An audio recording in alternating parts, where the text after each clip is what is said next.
Hello दोस्तों, तो कैसे हैं आप सब। Welcome to my channel Success Junction, एक कदम सफलता की ओर। और हम लेकर के आ गए हैं आपके लिए हिंदी की टेस्ट क्रमांक 15। जी हाँ, जो हमारा विलोम और प्रतिलोम शब्दों की सीरीज चल रही थी उसका ये दूसरा पार्ट है। इससे पहले इसका एक पार्ट हो चुका है। हम आपको बता दें कि हम ऐसे टॉपिक्स को लेकर के चल रहे हैं जिसमें जो है बंचेस में जो है प्रश्न आते हैं, यानी कि एक साथ कम से कम 4 से 5 प्रश्न आते हैं। अगर हम यूपीएसआई की बात करें तो 100 नंबर की हिंदी आती है, उसमें 4 से 5 प्रश्न यहाँ पर विलोम और प्रतिलोम शब्दों के ही मिलते हैं। एमपीएसआई की बात करें, 70 नंबर की एमपीएसआई में हिंदी आती है, वहां पर भी आपको 5 नंबर के विलोम प्रतिलोम मिलते हैं। तो सबसे पहले हम ऐसे टॉपिक्स को लेकर के चल रहे हैं जिसमें आपको अधिक से अधिक नंबर मिल सके। तो आइए बिना समय गंवाए चलते हैं प्रश्न नंबर 1 की तरफ। तो पहला प्रश्न है, चिरंतर का विलोम शब्द क्या है। तो सबसे पहले हमें यह पता होना चाहिए कि चिरंतर का अर्थ क्या होता है।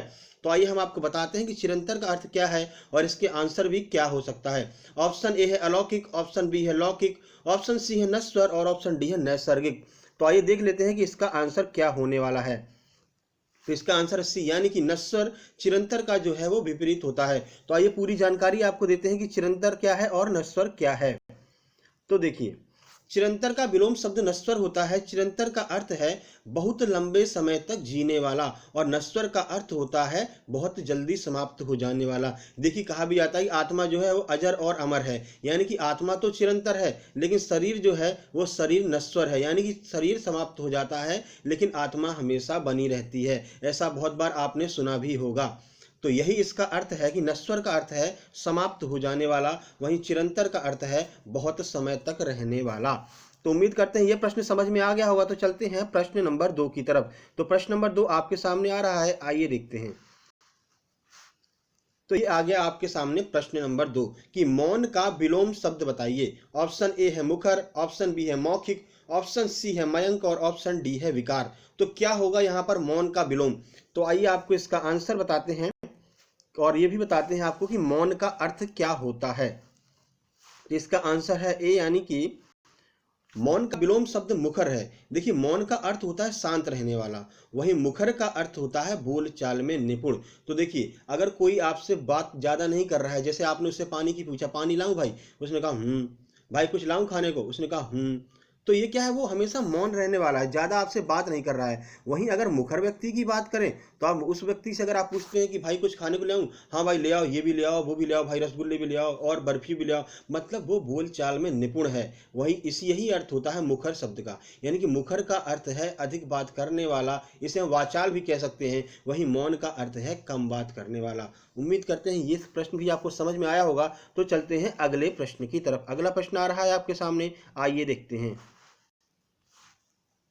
तो ये रहा अगला प्रश्न, प्रश्न नंबर 3, जागृति शब्द का विलोम शब्द क्या होगा। देखिए, कुछ आपको नए नए विलोम यहाँ पर मिलने वाले हैं क्योंकि अब परीक्षा का लेवल थोड़ा ऊंचा उठने लगा, यानी कि हाई लेवल का एग्जाम होने लगा है। तो वहाँ पर आपको कुछ ऐसे प्रश्नों से रूबरू कराया जाएगा जिसे आप पहले कभी नहीं देखे होंगे। तो ये जो प्रश्न है ये आप में और दूसरों में जो है कॉम्पिटिशन क्रिएट करेंगे। अगर आप हमारे साथ बने रहेंगे तो हम आपको ऐसी बहुत सारे शब्दों से बिल्कुल मिलाएंगे जो कि आपने पहले कभी नहीं देखे होंगे। तो यहाँ पर पूछा है जागृति शब्द का विलोम शब्द क्या होगा। ऑप्शन ए है सुप्त, ऑप्शन बी है सुसुप्त, ऑप्शन सी है निद्रा और ऑप्शन डी है सुसुप्ति। तो बताइए क्या होगा यहाँ पर जागृति शब्द का विलोम। तो आइए इसका आंसर देख लेते हैं। इसका आंसर है डी, यानी कि जागृति का विलोम सुसुप्ति होता है। तो आइए पूरी आपको जानकारी देते हैं क्या अर्थ है सुसुप्ति का और क्या अर्थ है जागृति का। तो देखिए, जागृति का अर्थ है हमेशा होश में रहने वाला, यानी कि तुरंत एकदम आपने कहा खड़े हो जाओ तो तुरंत खड़ा हो जाएगा, और सो भी रहा होगा ना और आपने कह दिया चलो भाई यहाँ चलना है तो तुरंत खड़ा हो जाएगा, यानी कि वो हमेशा ही होश में रहता है। ठीक है, हमेशा जगता रहता है। वहीं पर सुसुप्ति का अर्थ है सुस्त या निद्रा मग्न रहने वाला, कि आप उसको जगा रहे भाई खड़े हो जा, टाइम हो गया ना, हाँ अभी जग रहा हूँ, मतलब ऐसे करता रहता है। तो वो क्या है, सुसुप्ति है, हमेशा सुस्त रहता है। और इसी उसी को हम कहते हैं सुसुप्ति, जिसका एक अर्थ होता है कि निद्रा मग्न रहने वाला। ठीक है, अट्रैक्टिव जिसे नहीं किया, मतलब अट्रैक्टिव नहीं रहता है हमेशा। ठीक है, तो चलते हैं, हमेशा एक्टिव नहीं रहेगा उसको हम कहेंगे सुसुप्ति, और जो हमेशा एक्टिव रहेगा उसे हम कहेंगे जागृति। ठीक है, तो चलते हैं अगले प्रश्न की तरफ। अगला प्रश्न आपके सामने आ रहा है, आइए देखते हैं।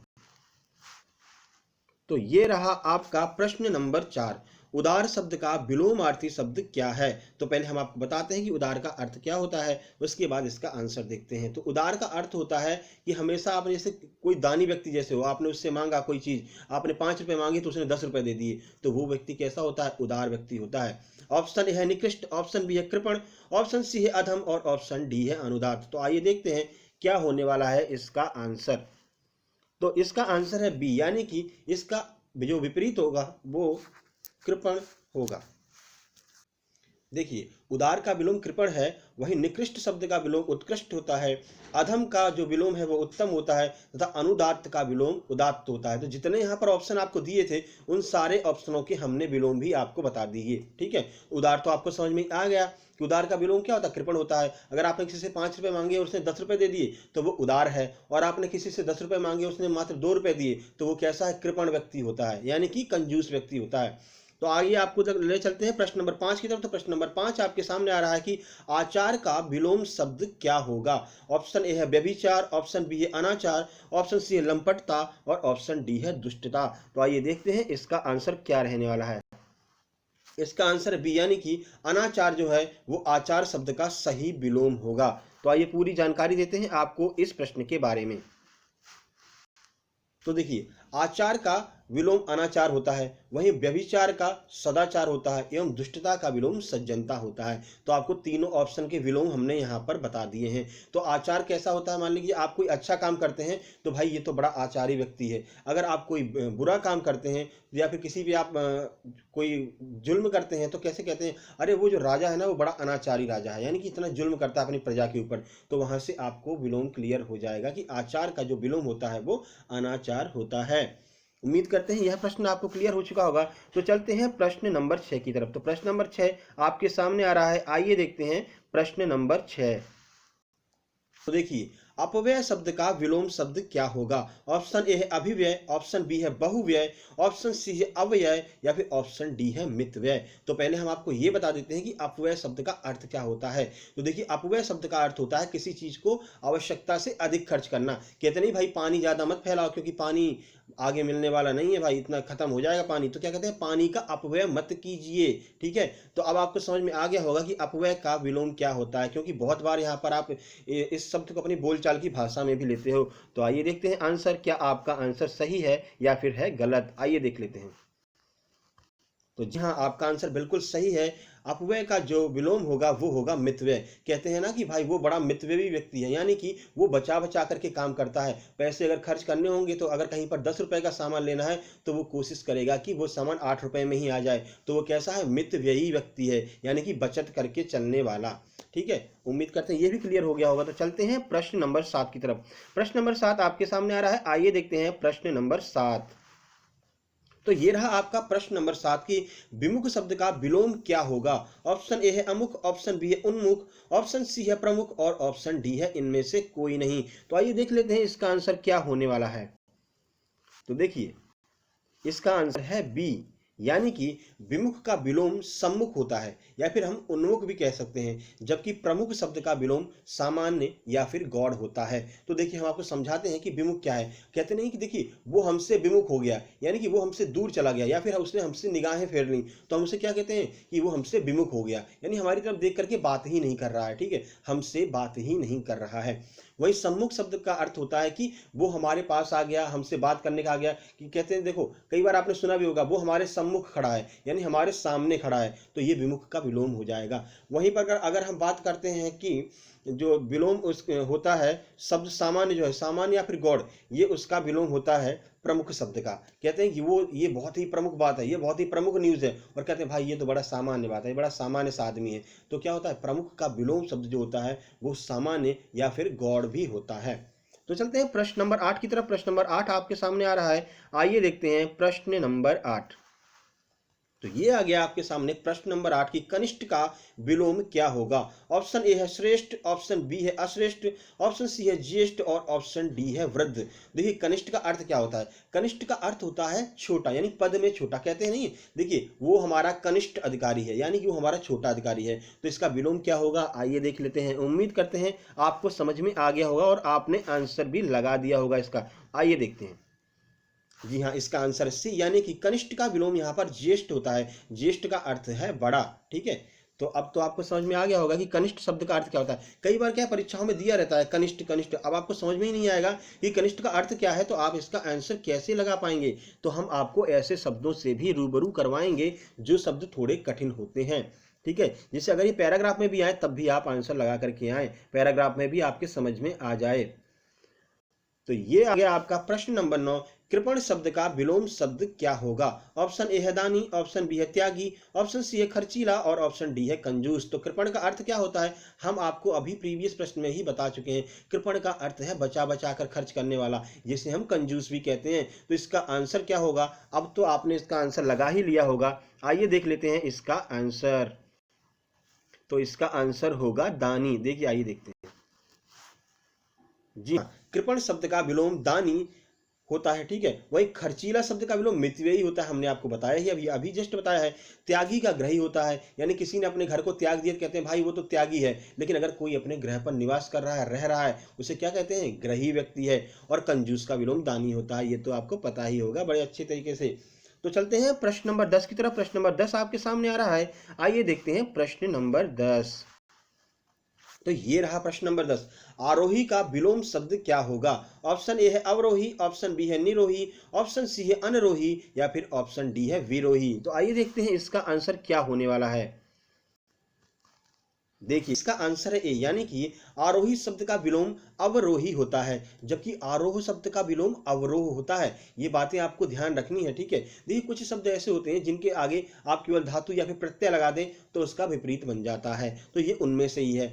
विभिन्न विभिन्न प्रकार के यहाँ पर विपरीतार्थी शब्द पूछे जाते हैं और विभिन्न विभिन्न तरीकों से बनते हैं। तो कितने भी तरीके हों, कितने भी लेवल के आपके प्रश्न आ जाएं, वो आपके सक्सेस जंक्शन की टेस्ट सीरीज में से ही आएंगे, कहीं बाहर से नहीं आने वाले हैं। बिल्कुल इस बात को लेकर के आप निश्चिंत रहिए।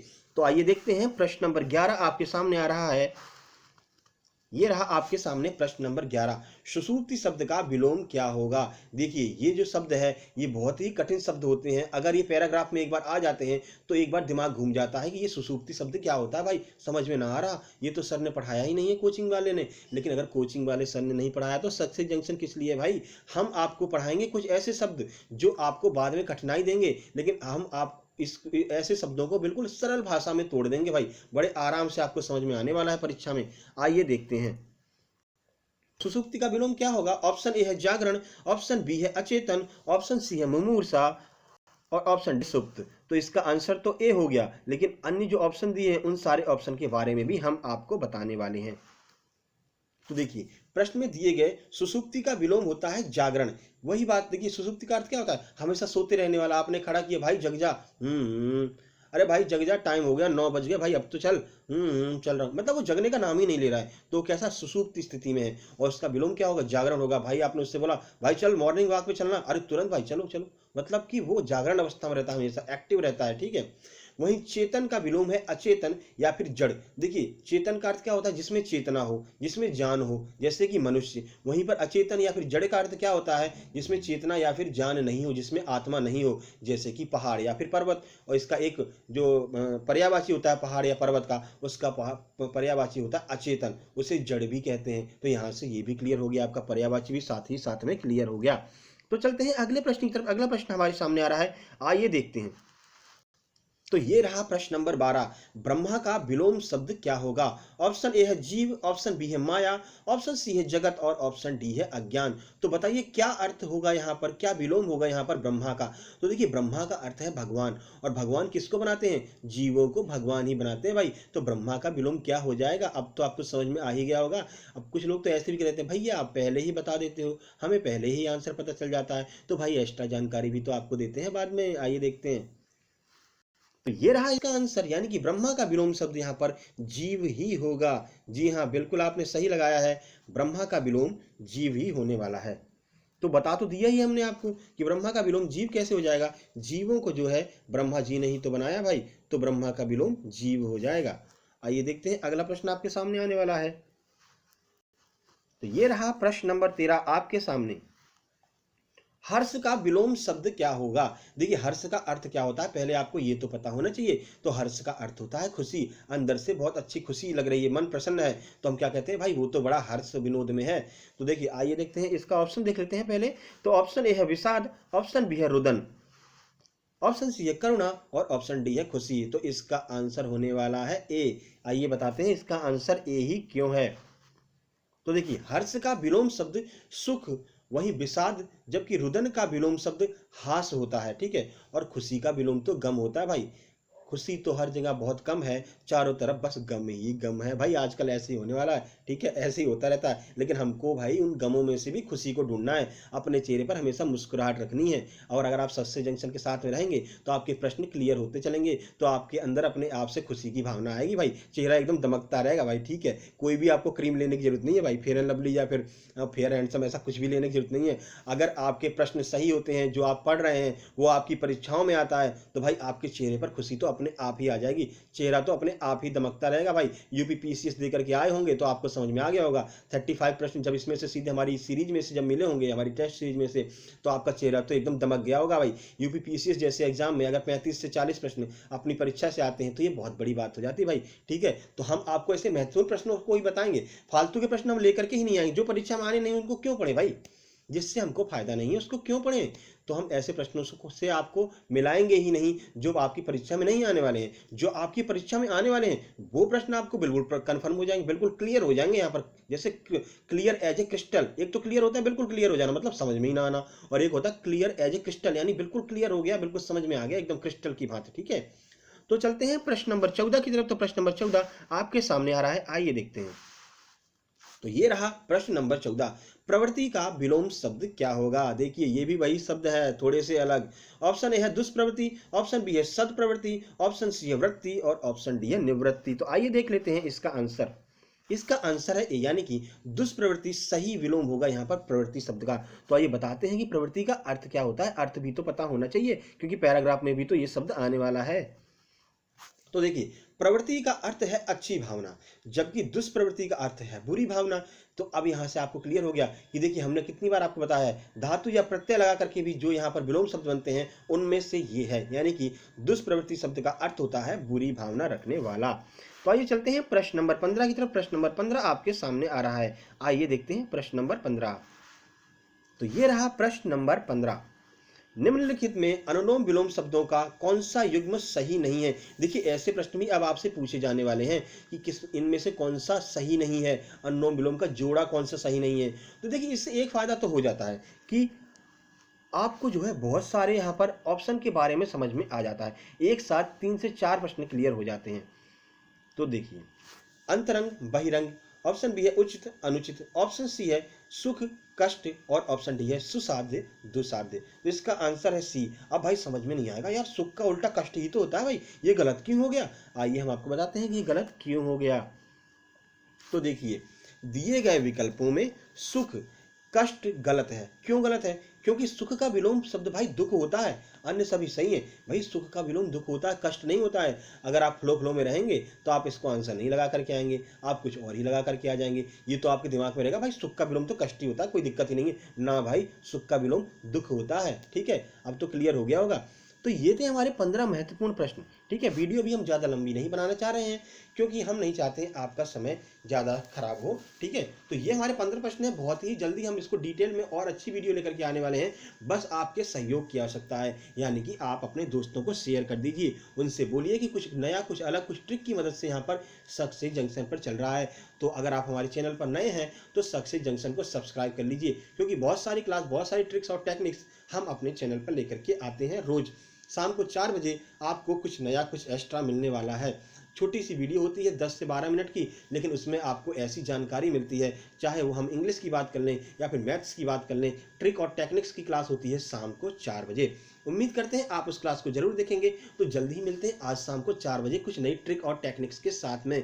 और इसकी अगली वीडियो आने वाली है बहुत ही जल्द, कल आपको इसका अल्टरनेट क्लास मिल जाएगी, यानी कि कल आपको साइंस मिलने वाला है। साइंस भी बहुत टफ हो जाता है, जहाँ पर इंग्लिश और मैथ नहीं होता ना भाई, वहाँ पर साइंस आता है अच्छे लेवल का। रेलवे में तो साइंस बहुत ही अच्छे लेवल का आता है, तो हम रेलवे को एकदम क्लियर करके चलेंगे बिल्कुल भाई। जो भी प्रश्न रेलवे में आए हैं, ग्रुप डी में आए हैं, ALP में आए हैं, पुराने सारे एग्जामों में जो आए हैं, वो सारे प्रश्न हम वहाँ से उठाएंगे और आपको बताएंगे और डिटेल में समझाएंगे भाई। वहाँ पर होती है टेक्निकल लैंग्वेज, हम समझाएंगे अपने लैंग्वेज में, तो आपको वो सारे के सारे प्रश्न क्लियर हो जाने वाले हैं। तो जल्द ही मिलते हैं अगली वीडियो में, तब तक के लिए नमस्कार।